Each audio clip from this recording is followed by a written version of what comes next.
আসসালামু আলাইকুম প্রিয় খামারি ভাই ও বন্ধুরা, আপনারা যে যেখান থেকে দেশ কিংবা প্রবাস থেকে কাছে কিংবা দূরে আপনারা যেখান থেকে আমার এই ভিডিওটি দেখতে পারতেছেন, আমি সবাইকে জানাই আন্তরিক শুভেচ্ছা এবং অভিনন্দন।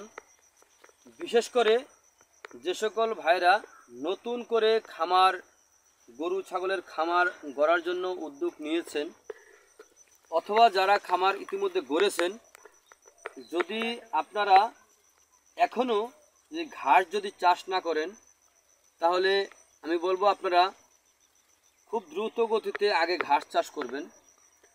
কারণ ঘাস হচ্ছে গবাদি পশুর একটি প্রধান খাদ্য। এই যে আমি যেই জমিটাতে দাঁড়িয়ে আছি, এই জমিটার এই ঘাসটার নাম হচ্ছে ইন্দোনেশিয়ান স্মার্ট নেপিয়ার হাইব্রিড ঘাস। এই ঘাসটা যদি আপনি জমি চাষ করে একবার যদি রোপণ করেন, একবার রোপণ করলে কমপক্ষে 5 থেকে 6 বছর আপনি এই ঘাসটি অনায়াসে গরু ছাগলকে খাওয়াতে পারেন। এই ঘাসটি কিন্তু গরুর পাশাপাশি ছাগলে কিন্তু খুব বেশি পরিমাণে এই ঘাসটি কিন্তু পছন্দ করে থাকে, কারণ এই ঘাসটি নরম। এই ঘাসটি আপনার যে কোনো মৌসুমে আপনি রোপণ করতে পারেন অথবা যে কোনো মাটিতেও আপনি রোপণ করতে পারেন। এই ইন্দোনেশিয়ান স্মার্ট নেপিয়ার হাইব্রিড ঘাস, ইন্দোনেশিয়ান স্মার্ট নেপিয়ার হাইব্রিড ঘাস গরু ছাগলকে খাওয়াতে কোনো প্রকার মেশিনের প্রয়োজন হয় না।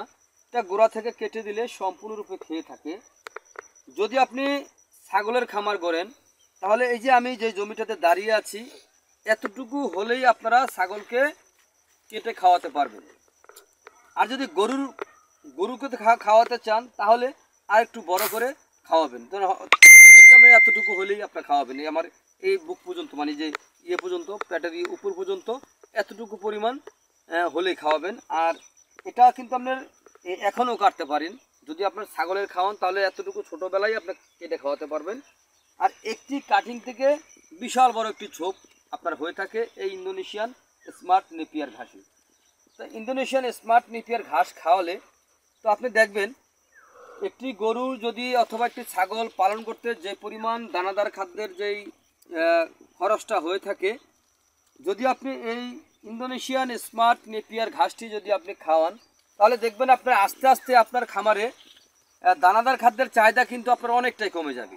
তো দেখবেন দানাদার ছাড়া যদি আপনি গরু ছাগলের যদি পালন করতে পারেন, তাহলে কিন্তু আপনার খুব সহজে আপনার খামারে কাঙ্ক্ষিত লক্ষ্যে কিন্তু আপনি পৌঁছতে পারবেন।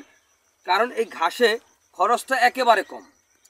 ঘাসে খরচ কম, লাভের দিকটা কিন্তু অনেক বেশি। কারণ ঘাস আপনি একবার জমি চাষ করে রোপণ করবেন, 5 থেকে 6 বছরের মধ্যে জমি চাষও করতে হবে না, আর কোনো বীজও রোপণ করতে হবে না। এই ইন্দোনেশিয়ান স্মার্ট নেপিয়ার ঘাসে কোনো বীজই হয় না, এই ঘাসে হয়ে থাকে কাটিং হয়ে থাকে। তো যে কোনো হাইব্রিড ঘাসের কিন্তু আপনার বীজই হয় না, কিন্তু কাটিং হয়ে থাকে। তো এই ইন্দোনেশিয়ান স্মার্ট নেপিয়ার ঘাসটি বর্তমানে খুবই একটি আলোড়ন সৃষ্টিকারী ঘাস। এই ঘাসের গিটগুলি খুবই কাছাকাছি, এ কারণে মানে একটি কাটিং যদি আপনি 4 থেকে 5টি গিটের একটি কাটিং আপনি রোপণ করেন, জাস্ট এতটুকু একটি কাটিং থেকে আপনার এই এত বড় বড় একটি ঝোপ হবে। একটি ঝোপে প্রথম অবস্থায় যে আপনি একটি কাটিং এতটুকু একটি কাটিং রোপণ করলেন 4 থেকে 5টি, তাও আপনার 50, 60, 70টি এরকম চারা হয়ে থাকে। যখন আপনি একবার কাটবেন, কাটার পরে দেখবেন আপনার গুনবেন, গোনার মতো সিস্টেম থাকে না, এত পরিমাণ হয়ে থাকে।